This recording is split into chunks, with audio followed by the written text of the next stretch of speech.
1. Tim Tim. It was past 6 o'clock, and night had begun to fall.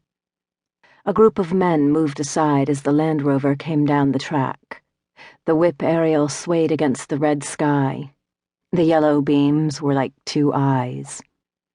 The Land Rover halted, and the engine was turned off. The toads resumed their loud, monotonous croaking in the grass. Two white men jumped down.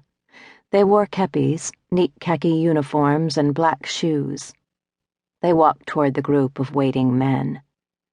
The driver remained sitting behind the wheel. "What is it?"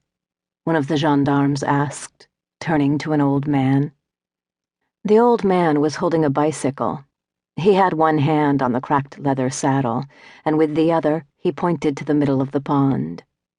The black water reflected the lingering light of day. A dark, humped shape was caught among the reeds. "A man." The old man shrugged. The others stood in silence. Some wore rubber boots. Several had narrow machetes that hung loosely in their hands. Their eyes followed the two white gendarmes. "I've never seen this pond before. It comes with the rain." The old man spoke in Creole. The fronds swayed and creaked. The pond lay in the hollow of the sloping valley. Grass-covered hills ran down to the edge of the white dirt track and its two parallel lines of coconut trees.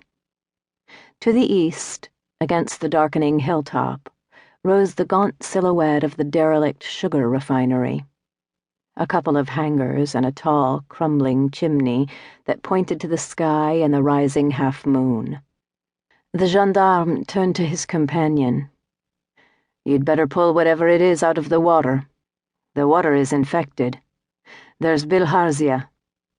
Anxiety in the eyes beneath the brim of the kepi. "The cows drink the water." The captain pointed to the dark forms of an indistinct herd of cattle grazing on the far side of the pond.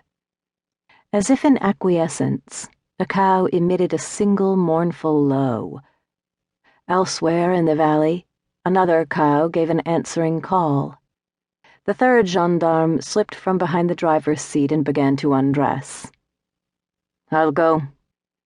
The captain returned to the vehicle and leaned inside the Land Rover.